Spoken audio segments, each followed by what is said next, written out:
Hungarian Folk Tales. The Golden Calf.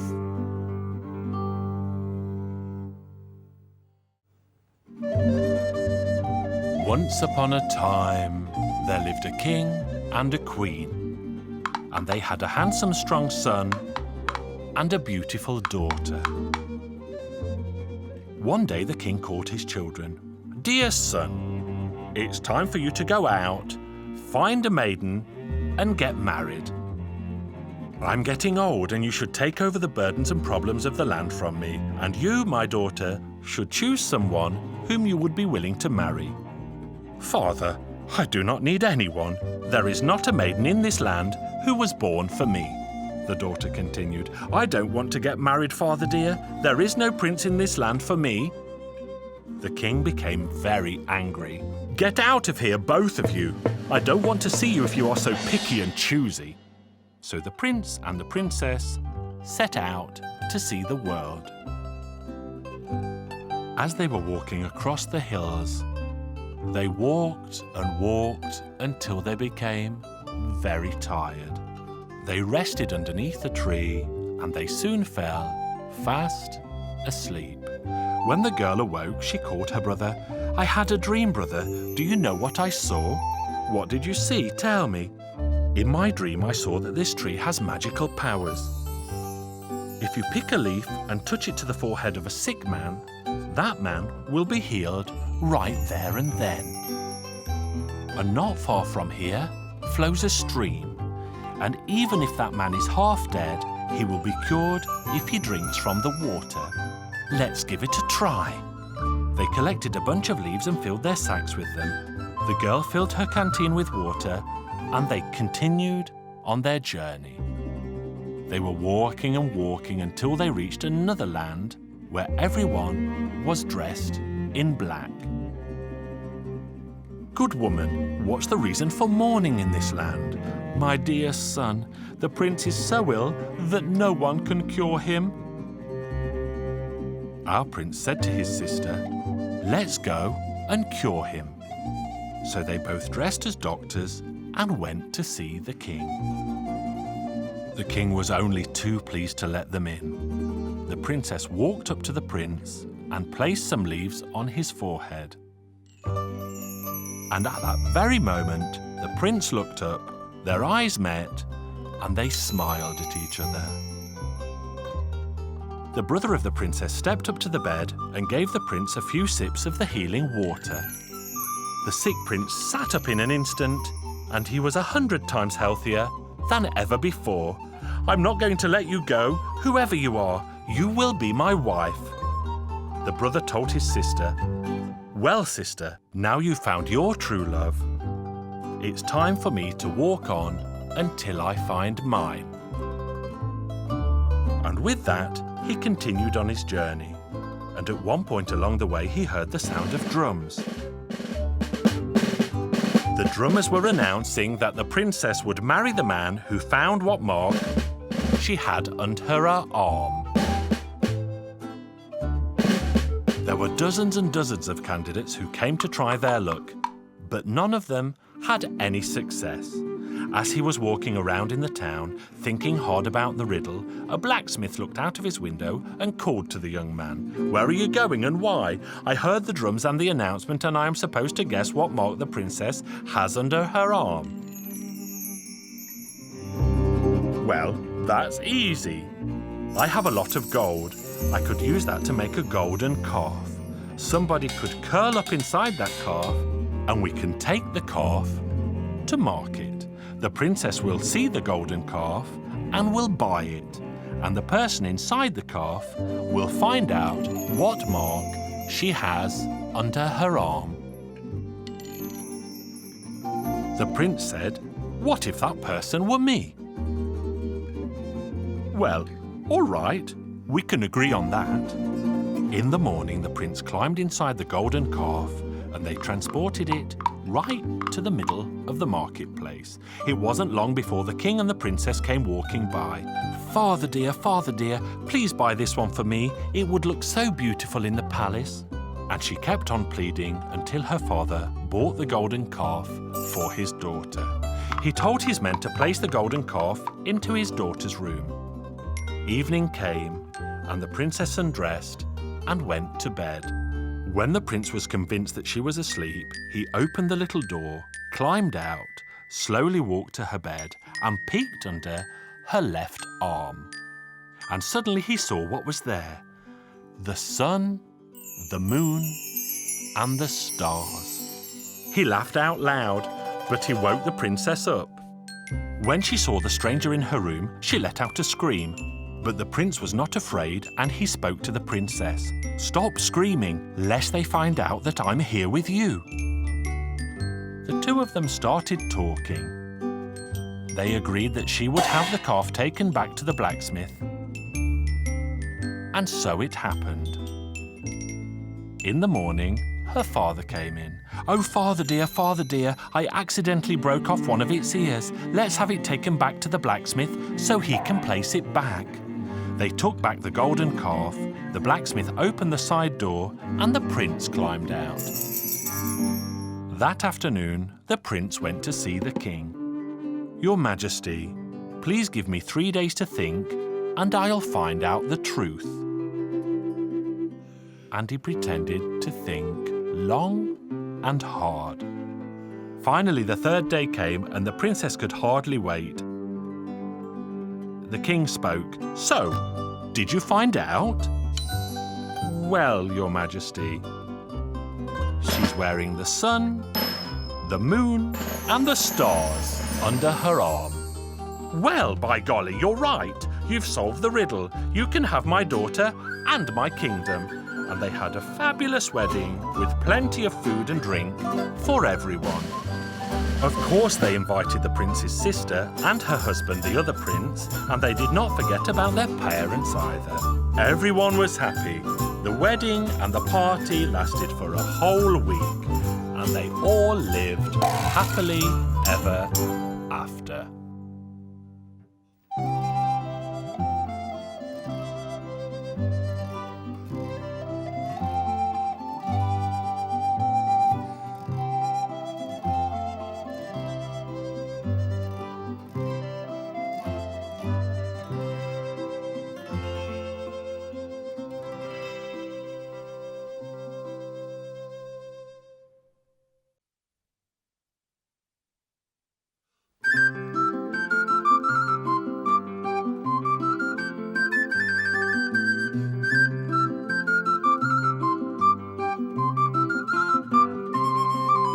Hungarian Folk Tales.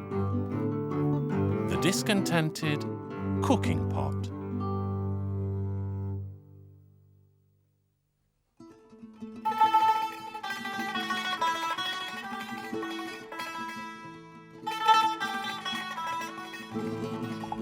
The cooking pot was bored with boiling and bubbling all day, so he began to complain to the walking stick. "I can't bear to stay here anymore." "I too long to leave this place," replied the walking stick. "So let us set out together, my friend." "Yes, let's, for the journey is always more pleasant when one has company." The pot and the walking stick set out to see the world. Neither of them was terribly clever. The pot, as of course you know, was empty inside, and the walking stick was hardly famous for his wit. At first, however, things looked promising.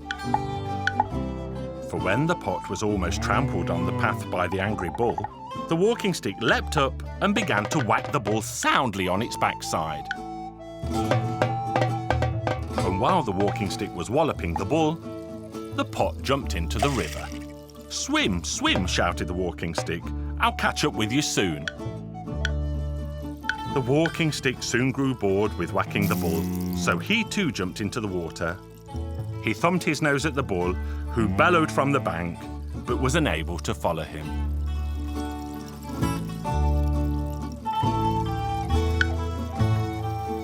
At the end of the village, the walking stick came across a pack of stray dogs. And when the dogs attacked, the cooking pot shouted, whack them, my friend." And the stick gave the dogs a sound beating. And as they continued on their way, they came across the terrible monster of the mines. The monster of the mines was terrified, for he had never seen a pot and a walking stick out for a stroll all on their own before. Horrors, what a fright! I'll grab my bag and take flight. And the monster of the mines fled and took shelter in the hollows of the cliff. And as he ran so quickly, he failed to notice that there was a hole in his bag, and glittering gold coins were falling on the ground. But the pot and the walking stick noticed. Come, come, let's gather them up. The walking stick neither dillied nor dallied. He gathered up the coins and put them into the pot. The pot was brimming with gold. No one would have dared to call him empty-headed anymore. How fortunate we've been, they said to each other, and they began to weave the most elaborate plans, visions of wealth and grandeur for their future together. The pot thought to himself, I shall find someone who will wrap me in wire and make me immortal. They will cover me with wire, strong wire, all over, that I may never crack or break. And once I have ensured my immortality, I will ensure myself a life of leisure and comfort. I will bribe the cook to make sure I am always brimming over with stuffed cabbage.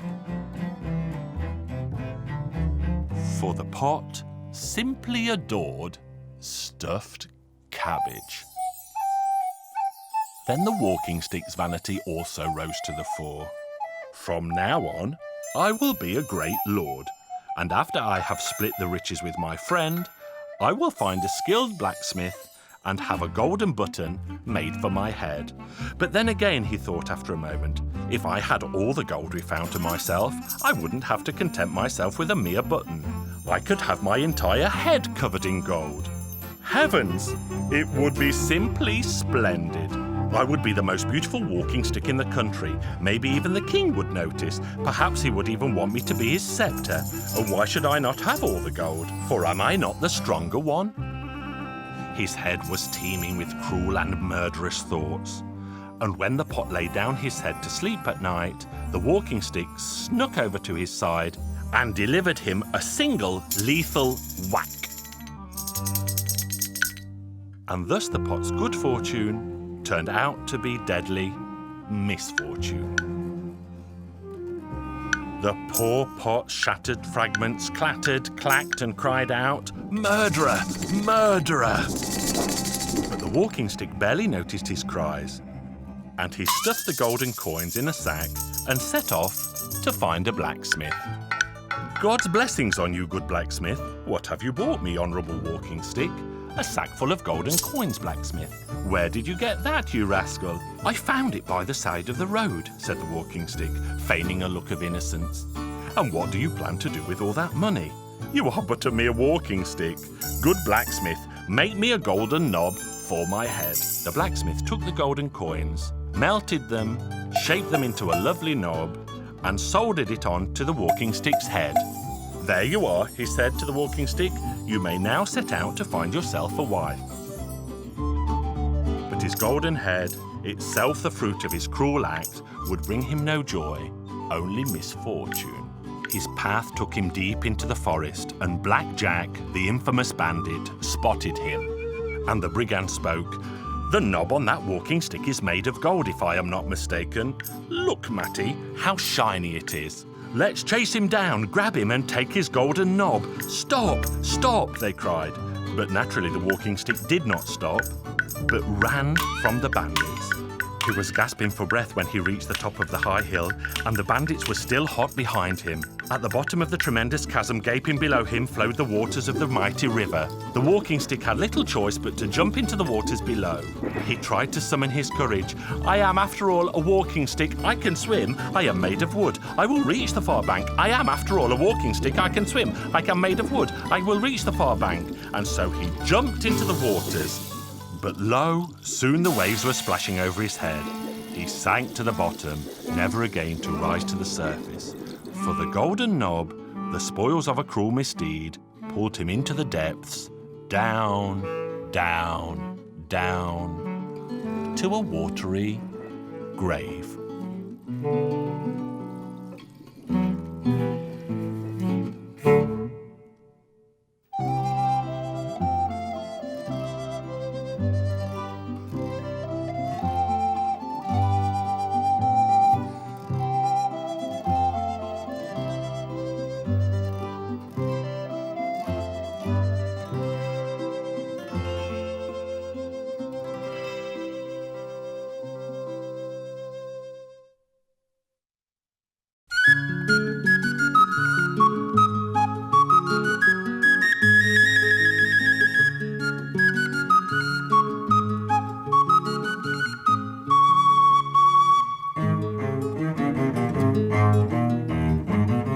Hungarian Folk Tales.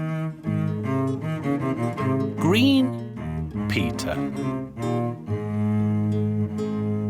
Once upon a time, in a land far, far away, there stood a large farm. A family lived on that farm with a husband, a wife, a son, and a daughter.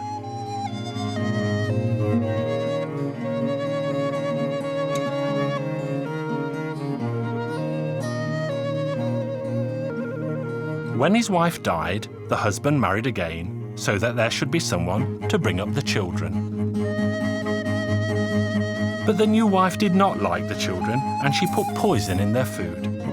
When the children sat down to eat their supper, a white dove flew down and said, "Children, don't eat the soup because it's poisoned. Run away from home and never look back." The boy and his young sister walked and walked until they heard someone calling, "Green Peter, Green Peter, come here." It was a poor little fish cast ashore by the sea. "Pick me up, Green Peter, throw me back into the water, do good and you will prosper." So the boy happily helped the little fish. They walked and walked until they heard someone calling, "Green Peter, Green Peter, come here." This time it was a little bird that had lost its flock. The bird begged the boy, "Green Peter, please put me on the branch so that I can fly on with my bird brothers." Green Peter put it up on the branch, and the little bird said to him, "Thank you, do good, and you will prosper." They walked and walked until they heard someone calling, "Green Peter, come here." A poor shriveled rosebush was calling. It begged the boy to water its roots. "Well, Green Peter," the rosebush said, "do good and you will prosper." Green Peter and his sister walked until they came to the town. When he reached the gate, the people called out to him, "Come in, Green Peter, come in, because there are already 99 heads on stakes and yours will be the 100th one." Even though Green Peter was afraid, he went in all the same.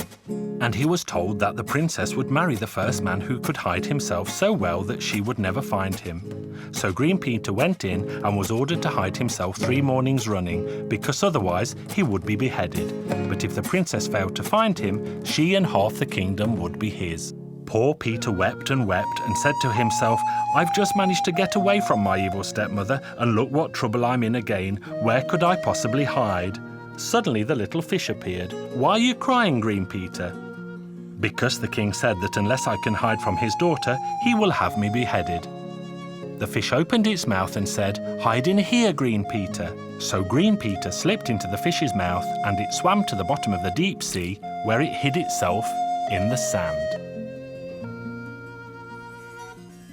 The young princess stepped out into the corridor. She rubbed her eyes and said, "Come out, Green Peter, from the mouth of the fish, from the sand at the bottom of the sea."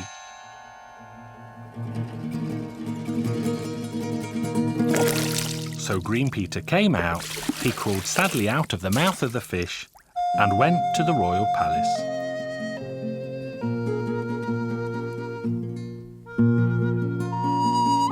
The next morning he tried again. "Where, oh where shall I hide?" Suddenly the little bird flew down and said to him, "Why are you crying, Green Peter?" "Why indeed, if I don't manage to hide from the princess, I'll be beheaded." The little bird spread its wings and said, "Come on, hide beneath my wings," and it flew up behind the back of the sun. When the princess came out to the corridor, she rubbed her eyes and caught sight of him at once. "Green Peter, come out from behind the back of the sun, from beneath the bird's wings." The bird flew down to the ground and let Green Peter slip out from under its wings. Green Peter went sadly back, and next morning he again set out. But by now he was crying more than ever before. "Oh, oh, oh, what will become of me?" The rosebush came up to him and said, "Don't worry, I'm going to hide you." They went before the royal palace and stopped right in front of the corridor. The rosebush sat down and said, "Hide among my leaves and thorns," and it opened up so that it became more radiant than the sun itself. The princess came out. She rubbed her eyes, but she couldn't see Green Peter anywhere. "Rub your eyes again, my girl," said the king. "Or would you prefer to marry?"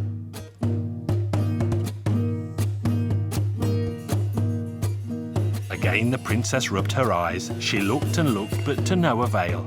She eventually grew tired of looking for the lad and called out to him, "Come out, Green Peter, come out from wherever you are. I can't see you anywhere." And so Green Peter came out at last. The young couple married right away.